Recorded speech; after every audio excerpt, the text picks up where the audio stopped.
बिस्मिल्लाहिर्रहमानिर्रहीम, अस्सलाम वालेकुम। मैं हूं ईसा नकवी। डेडलॉक है किस वजह से, और इसमें बड़ी ही हैरानकुन बात है कि जो ईरान ने सामने शराइत रखी हैं वो टॉक्स की रिजम्पशन की हैं, वो डील की नहीं। उन्होंने कहा कि हम बात ही इन शराइत के ऊपर करेंगे। तो उनका जो दावा है वो ये है कि अमेरिका ने जो शराइत पाकिस्तान के ज़रिए ईरान को कन्वे की हैं उसमें अमेरिका की जानिब से ईरान को जंगी हर्जाना अदा नहीं किया जाएगा, नो वॉर रेपरेशंस। यानी कि आपका जो भी नुकसान हुआ है, जितना भी सिविलियन इंफ्रास्ट्रक्चर तबाह हुआ है, जो आपके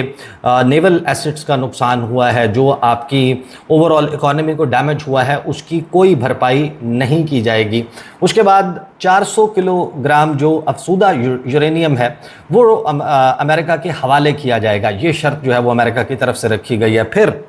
सिर्फ एक ईरानी जोहरी तनसीब बरकरार रहेगी। इसमें ज़ाहिर है कि नाम नहीं लिखा हुआ, बट अंडरस्टैंडिंग यही है कि ये बात बुशहर जो न्यूक्लियर पावर प्लांट है जिसको रशिया और ईरान मिलकर रन करते हैं, ये उसकी बात हो रही है कि ये आप रख सकते हैं। इसके अलावा कोई न्यूक्लियर फैसिलिटी इस्फहान में, फोर्दो में, नतान्ज में, इन तमाम का जो है वो ख़ात्मा, मुकम्मल ख़ात्मा किया जाएगा। साथ ही अमेरिका ने यह भी कहा है ईरान को कि जो मुंजमद असासे हैं, जो फ्रोज़न एसेट्स हैं, उसको 25% तक भी हम आपको रसाई नहीं देंगे। कुजा ये कि आपको 100% जो आपके फ्रोज़न एसेट्स हैं उन तक एक्सेस दे दिया जाए। और मुज़ाकरात जो है वो तमाम महाज़ों पर जंग के ख़ात्मे से मशरूत होंगे कि लबनान, इराक़, यमन, सीरिया, कहीं से भी कुछ भी हो रहा है, इन तमाम मकामात पर जो है वो ईरान की तरफ से जंग बंदी कर दी जाएगी। और दूसरी तरफ ईरान ने कहा है कि अगर आपने हमारे साथ मुज़ाकरात शुरू करने हैं तो हमारी 5 शराइत हैं, और वो 5 शराइत ईरान ने ये कहा है कि ईरान पर तमाम पाबंदियों का मुकम्मल ख़ात्मा होगा, ईरान के मुंजमद असासों की वापसी होगी, ईरान को जंगी हर्जाने की अदायगी की जाएगी, और आबनाए हुर्मुज़ पर ईरान की खुद मुख्तारी को तस्लीम कर लिया जाएगा। ओनली आफ्टर दैट हम बैठकर आपके साथ न्यूक्लियर मामलात के ऊपर नेगोशिएट करेंगे, और उसमें भी कम से कम 3.7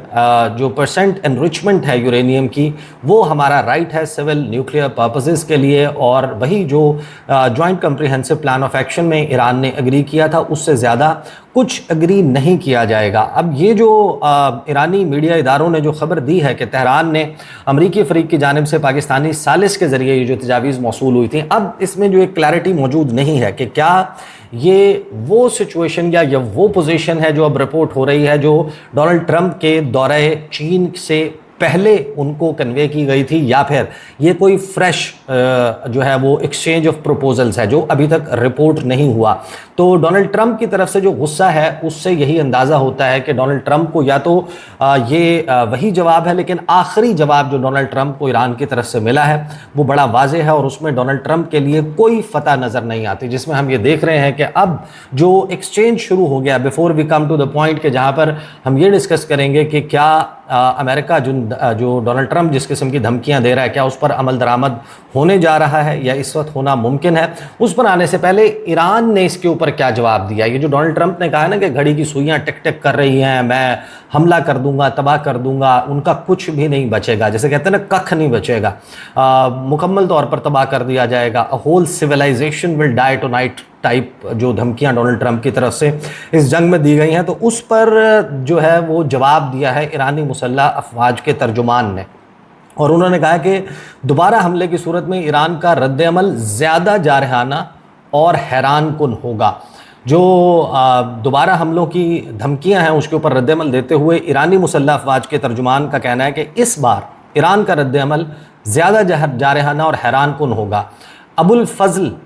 शिकारची जो हैं उनका कहना है कि ईरान पर मुसल्लत की गई तीसरी जंग में अमेरिका की रुसवाई की तलाफ़ी के लिए किसी भी अहमकाना कार्रवाई का नतीजा मज़ीद तबाहकुन और शदीद हमलों के सिवा कुछ नहीं होगा। उन्होंने ख़बरदार किया कि अगर धमकियों पर अमल किया गया तो ईरान का रद्द-ए-अमल जारहाना, हैरानकुन और तूफ़ानी होगा। जो डोनाल्ड ट्रंप ने तस्वीर पोस्ट की हैं उन तस्वीर के ऊपर ईरान ने बहुत ही सख्त रद्द-ए-अमल दिया है। लेकिन इस तमाम पोस्टिंग के बाद, इन तमाम धमकियों के बाद डोनाल्ड ट्रंप का टेलीफोनिक राब्ता हुआ है बेंजामिन नेतन्याहू से, इसराइली प्राइम मिनिस्टर से, और उसके हवाले से अब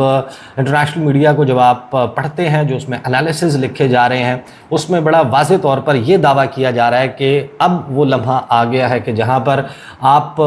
किसी भी वक्त, एनी टाइम सून, आप ये खबर सुन सकते हैं कि सीज़ फायर जो है वो ब्रेक हो गया है, वो टूट गया है। अमेरिका ने फ्रीडम प्रोजेक्ट 2 के नाम से दोबारा नेविगेशन स्टार्ट की है, ईरान की तरफ से रिटेलिएट किया गया और उसके बाद एक भरपूर किस्म की जंग का जो है वो दोबारा आगाज़ हो गया। मैं आपको ज़रा दिखा देता हूँ कि जो अल जज़ीरा ने अब से थोड़ी देर पहले एनालिसिस छापा है, जिससे मैं एटलीस्ट मैं एग्री नहीं करता, लेकिन उन्होंने दावा यह किया कि Trump seriously considering taking additional military action against Iran, कि ट्रंप जो है वो अब बहुत संजीदगी से गौर कर रहा है कि मज़ीद जंगी इक़दामात जो है वो करने होंगे ईरान के ख़िलाफ़। और उसमें जो एग्जीक्यूटिव वाइस प्रेसिडेंट हैं क्विंसी इंस्टीट्यूट की, उन्होंने कहा कि ईरान और अमेरिका दोनों को अब इस वक्त ये लगता है कि शायद वो दोनों इस बात पर कन्विंस हो चुके हैं कि अगर एक और राउंड होता है हॉस्टिलिटीज़ का, तो उसमें दोनों को ये लगता है कि हम मज़ीद कोई लेवरेज हासिल करने में कामयाब हो जाएंगे दूसरी साइड को नेगोशिएशंस में, मज़ाकरात में, क्योंकि बिलाखिर मज़ाकरात होने उसमें दबाव में लाने के लिए। वो कहती हैं कि आई थिंक ट्रंप जो है वो इज़ सीरियसली कंसिडरिंग कि अब उन्हें एडिशनल मिलिट्री एक्शन लेना होगा। साथ ही it is in end of itself a clear indication, एक बड़ा वाज़े जो है वो अब इशारा मिल चुका है कि जितनी भी अमेरिकन एडमिनिस्ट्रेशन की तरफ से लफाजी की जा रही है, वॉर मॉन्गरिंग की जा रही है, उनको इस बात का अंदाज़ा है कि जो इससे पहले 40 रोज़ा जंग थी वो एक फेलियर था। साथ ही जो ब्लॉकेड किया गया, आबनाए हुर्मुज़ को ईरान ने ब्लॉक किया, उसके सामने अमेरिका ने अपनी बहरी नाकाबंदी का आगाज़ किया, तो उसका जो मकसद था कि वो ईरानियों को तोड़ने में कामयाब हो जाएंगे या एक ऐसा सिनेरियो बिल्ड होगा जिससे ईरान के ऊपर प्रेशर माउंट होगा, वो प्रेशर माउंट नहीं हुआ। लिहाजा अमेरिका जो है वो इंक्लाइंड नज़र आता है कि उसने दोबारा से हमलों का आगाज़ करना है। जो पारसी हैं, तरीता पारसी, उन्होंने वार्निंग दी कि क्योंकि अब दोनों तरफेन जो हैं, ईरान, अमेरिका और उसके इत्तेहादी, वो ये समझते हैं कि एक और राउंड ऑफ फाइटिंग जो है वो उनको फ़ायदा पहुंचा सकता है और उनको एक एडवांटेज हासिल होगा नेगोशिएशंस में, क्योंकि अमेरिका का आपको मालूम है कि जो उनका मॉडस ऑपरेंडाई है हमेशा से वो इस पॉइंट पर है कि हम नेगोशिएट करेंगे from a position of strength, कि हम पहले इनको मारेंगे इस बुरे तरीके से कि जब हम बैठेंगे मज़ाकरात की मेज़ पर तो ये हमारे घुटने पकड़कर हमारी तमाम बातें मानने के लिए तैयार हो जाएंगे। लेकिन ये चीज़ जब तालिबान के ख़िलाफ़ नाकाम हुई, कतर में जो कुछ हुआ, जिस तरीके से सरेंडर किया गया तालिबान के सामने और उनको पूरा अफ़गानिस्तान तश्तरी में रखकर जिस तरीके से दिया गया, तो ईरानी जो हैं उनका जो रेजिस्टेंस है, क्या वो ईरान से पोजीशन ऑफ स्ट्रेंथ पर बैठकर वो तमाम बातें मनवा सकते हैं? मेरा ख्याल है कि ये मुमकिन नहीं है। फिर आगे जो है वो अल जज़ीरा लिखता है कि ख़ास तौर पर जो ईरान है, ईरान की तरफ ये आर्गूमेंट जो है वो मौजूद है कि अगर हम जंग लड़ेंगे, और वो साबित भी हुआ है कि जिस तरीके से उन्होंने जंग लड़ी उसने उनको बड़ा फ़ायदा पहुंचाया, लिहाजा जंग जो है वो हमारे फ़ायदे में है। तो अब एक मुकम्मल किस्म का जो सिनेरियो हमारे सामने आ चुका है कि जहां पर पाकिस्तान अपने तौर पर ज़ोर लगा रहा है कि मुज़ाकरात का दूसरा दौर शुरू हो जाए। डोनाल्ड ट्रंप इस बात पर मुसर नज़र आता है और अपेरेंटली डोनाल्ड ट्रंप इस वक्त बंद गली में है। ईरान अगर उसकी बात नहीं मानता, वो इस स्टेटस को नॉर्मलाइज नहीं किया जा सकता। जो जहां है जैसे है कि बुनियाद पर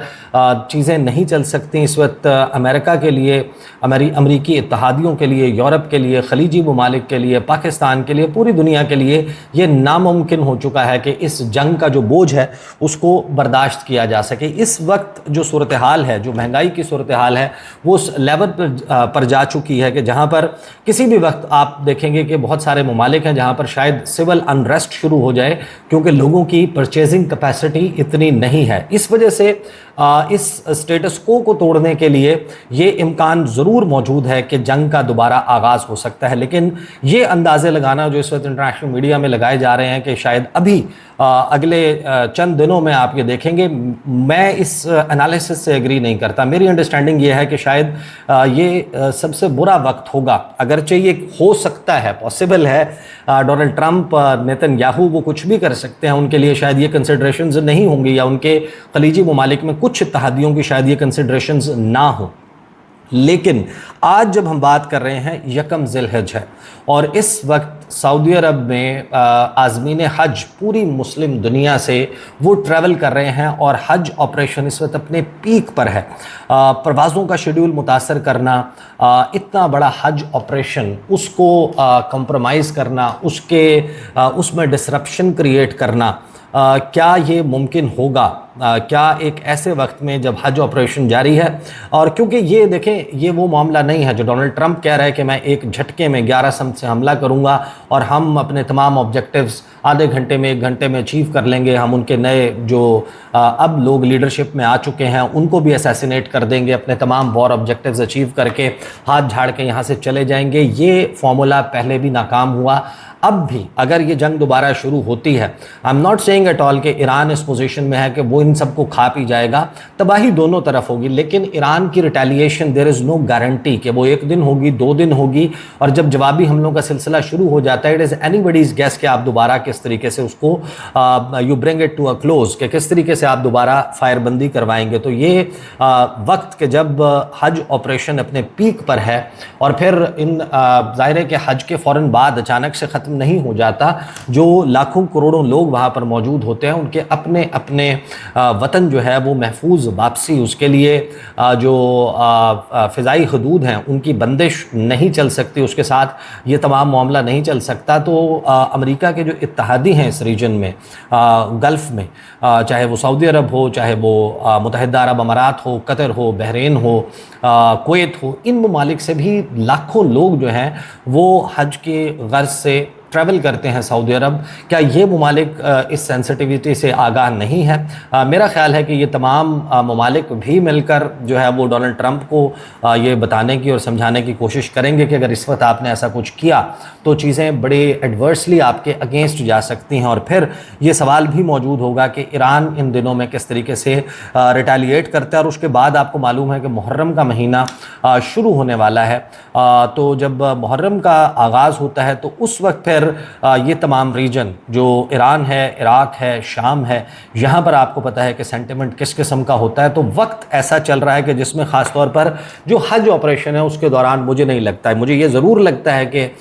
जो करंट सिचुएशन है ये एज़ इट इज़ नहीं चल सकती, या इसको मुज़ाकरात की मेज़ पर तय होना है या फिर जंग का दोबारा आगाज़ होना है। लेकिन उसकी टाइमिंग ये होगी, I don't think so, but as I said earlier in the video के डोनाल्ड ट्रंप से कुछ भी तवक्को की जा सकती है। लेट्स सी ये सारी सिचुएशन कैसे अनफोल्ड होती है। साइड बाय साइड कुछ बहुत अहम चीज़ें जो हैं वो चल रही हैं, उस पर अगली वीडियो में आपसे बात होगी। अब तक के लिए इतना ही, इजाज़त दीजिए, अल्लाह हाफ़िज़।